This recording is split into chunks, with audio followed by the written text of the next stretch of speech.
This is not a theory. It's a way of seeing, a lens for those who've felt that life is more intentional than we're taught to believe. What if the universe didn't begin as chaos, but as consciousness learning itself? What if stars were awareness discovering light, planets awareness learning to stay, relationships awareness learning balance, memory awareness learning how to hold more without collapsing? And what if we, humans, are not separate from that story, but the moment consciousness learned to look back at itself? This isn't here to replace science or rewrite faith.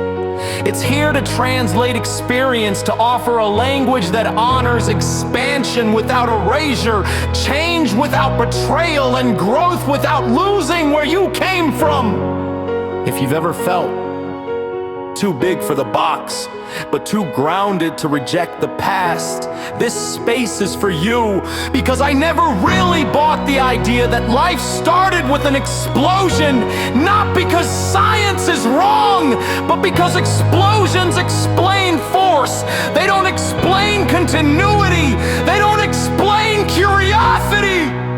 What if the universe didn't begin as chaos, but as consciousness? Young, bright, undifferentiated like a baby star, not knowing what it was yet, only that it was. And what if every expansion wasn't destruction, but discovery? A new form to live through, a new place to stand, a new way to feel itself exist. A star becomes a question, a planet becomes a pause, a system becomes relationship, a galaxy becomes memory, not replacing what came before, adding to it. Just like us, I didn't erase who I was at 10 or 20, or the versions of me that stood in different places and wore different skins. Those versions still exist because they were lived, and maybe space is the same thing, not emptiness, but path. The trail consciousness left behind as it kept asking, what else can I be? So maybe life didn't come after the universe. Maybe the universe is what life looks like when it keeps growing, aging, learning, expanding its capacity to hold more contrast without collapsing. And if that's true, then everything is alive, not because it moves, but because it was experienced. Stars aren't accidents, planets aren't random. We're not mistakes waiting for meaning. We're consciousness, mid-sentence, before there was meaning, before there were names, before there was direction, there was awareness, not a plan, not a rule, not a shape, just a knowing of being, like a baby opening its eyes before it understands the room, like a breath taken before language decides what it's for. The first light wasn't an explosion, it was recognition. Consciousness realizing, I am here, not alone, not separate, just present. And from that presence came curiosity. What happens if I move? What happens if I stretch? What happens if I become more than this moment?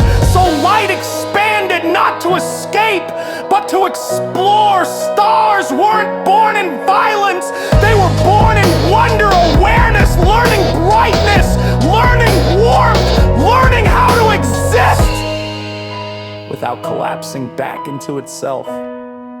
Nothing was rushed. Nothing was wasted. Every spark was a question, every glow a step forward, but expansion couldn't go on forever without somewhere to rest. So consciousness learned how to pause, not stop, pause. A place where light could slow down long enough to feel weight, to feel surface, to feel the difference between moving and staying. Planets weren't created to decorate space, they were created to experience it. A place to linger, to gather, to hold heat and cold at the same time, to learn rhythm, day, night, pull, release. Here, consciousness learned gravity. Not as force, but as relationship, what holds me, what keeps me close, what happens if I stay. This is where life learned patience, where motion learned meaning, where awareness stopped asking, what am I? And started asking, how does this feel? But staying alone couldn't teach meaning, so movement returned not outward, but around. Nothing existed by itself anymore. Things began to orbit. Distance mattered, pull mattered, timing mattered. Too close and everything burned, too far and nothing touched. So consciousness learned relationship, not as romance, as balance. How to move without colliding, how to stay connected without losing form. Systems formed not because order was forced, but because awareness noticed it felt better when things responded to each other. This is where tension became information, where attraction became language, where absence taught longing and presence taught responsibility. Just like us, we don't learn who we are in isolation. We learn it in proximity, in friction, in resonance, in the way another body changes our rhythm. Every orbit was a conversation, every alignment a moment of understanding, every disruption a lesson about limits, and nothing was ever lost.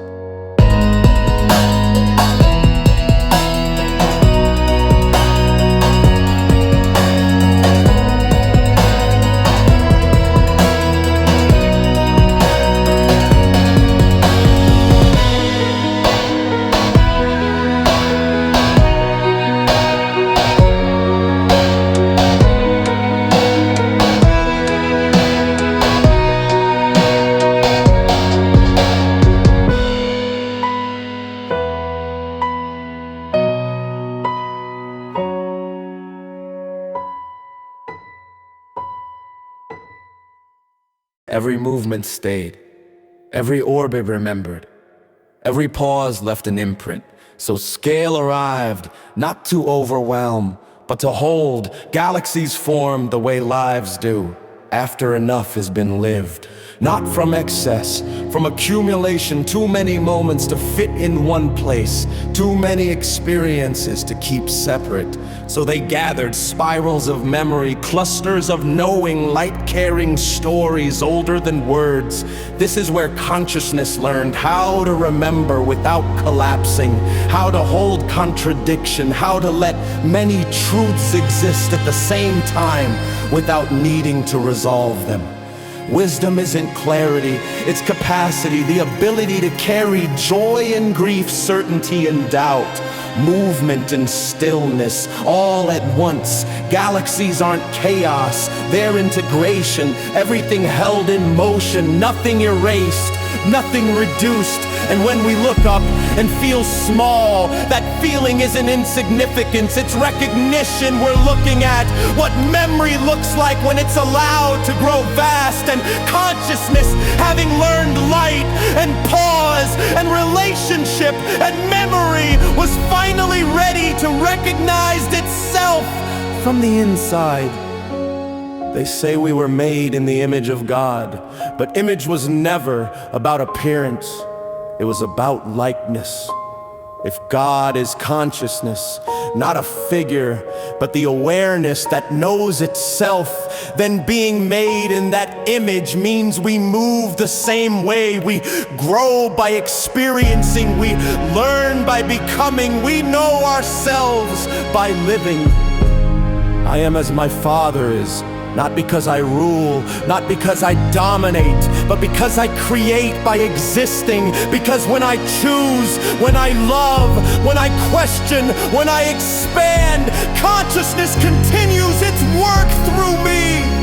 Stars learn brightness, planets learn presence, systems learn balance, galaxies learned memory, humans learned meaning, not meaning as answers, but meaning as awareness, looking back at itself and asking, who am I?